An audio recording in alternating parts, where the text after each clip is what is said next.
Alright, today I'm taking a look at Super 7's Ultimate Simpsons Robot Itchy and Scratchy, the two of them together.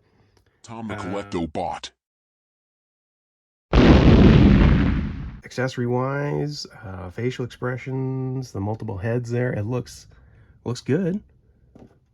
Let's take the standard kind of Super 7 packaging. There's the backs, which I've mentioned before. I do like the fact that they mention the episode, the season, the original air date, and I like that kind of stuff. And I think we're going to start with Robot Itchy.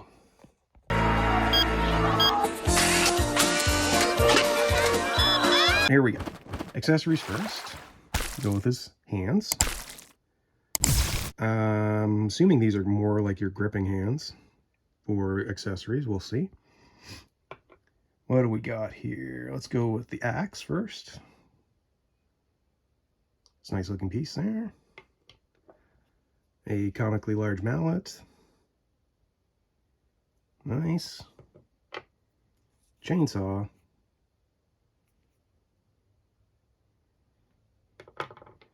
Looks like a Tommy gun, I guess, of some sort.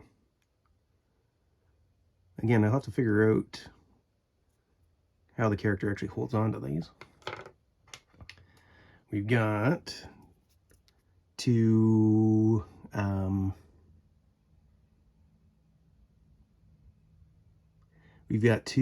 drumsticks, I guess, for lack of a better term, because Robot Itchy also comes with a drum with Scratchy on it, because of course, might be a neat little display. And this is the cool piece that I thought. This is the multiple head aspect. You got your Itchy with top of the head able to come off and the robotics underneath. I don't know, I opened that up and that was kind of neat, I thought. Obviously straight out of the episode, but looks good. Onto the figure. First impressions was this thing looks good. I like the representation. It is a big chunk of plastic. My initial thought was the head's kind of loose right out of the box, but since it's removable, I don't assume that's going to be too much of an issue. The other thing I saw, super skinny legs. For such a giant piece of plastic, I didn't know if that would work too well standing wise, but I guess it's not really much of an issue. So, well, you have to get it kind of right here, otherwise he does kind of topple over. But ultimately, not really an issue. Not too many bells and whistles on the figure here. Articulation in the arms, and looks like the wrist as well, possibly. Yeah, I don't know about that. Probably don't really need it. Arms up and down, yeah, bend. The legs, the size of the figure, I can't really see them doing much with this figure other than having him stand straight.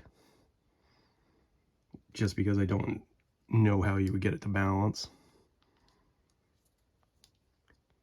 The head, like I said, a little loose, I feel.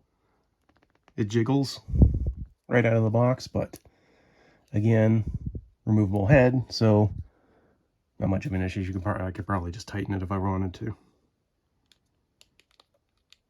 I'm going to have to figure out these hands to see how Mr. Itchy here holds stuff. Okay, maybe I'm not that bright, but these hands don't seem to work. These are the extra hands that they came with, the ones that I thought were kind of the more gripping hand. And it just doesn't seem to, well, I mean, a bigger piece maybe like that, it might work. But this is what confuses me.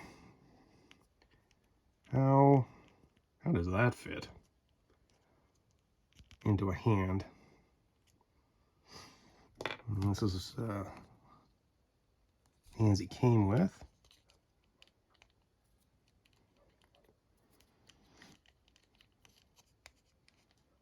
Yeah, I don't really understand how that's happening. All right, well, that's a bit of a drawback, but obviously if I'll have to play around with it a little bit, figure it out, because obviously it's doable. I'm just not smart enough right now. We'll move on.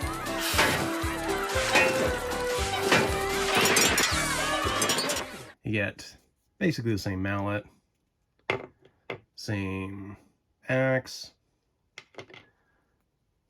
same Tommy gun, and same chainsaw, but with a few additions.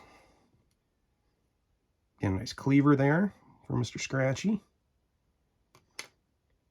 You get the walking axe from the episode. That's kind of neat.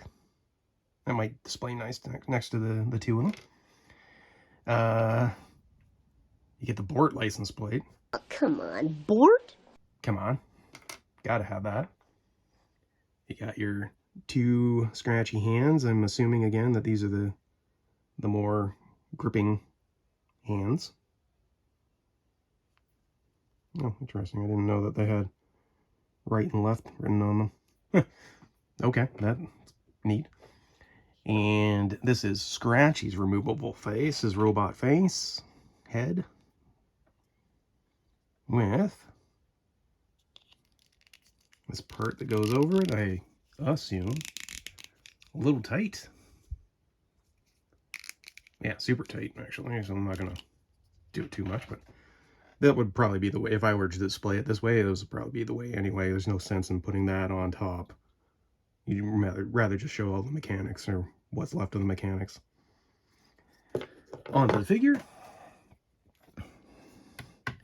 He's a beefy boy. He's definitely a little bit bigger in dimensions on Scratchy, as he should. Or as Itchy, sorry. Bigger arms, bigger hands, bigger chest. Still the skinny legs, which I don't love, as I said. The tail, if I was to leave it strictly down, does kind of interfere with standing, so you kind of have to have it off to the side. And then you can adjust your legs. Head again was a little less kind of loose than Itchy, but again, they're removable. It's not a big deal. Arms, same basic articulation, because it wouldn't make sense to have one robot more articulated than the other. Like the look of it from the front. Back is obviously super plain Jane.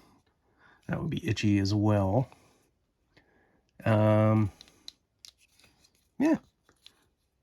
Overall, I like the look. I like that we got a robot Itchy and Scratchy. Again, I think the Super 7 line is going to bring us,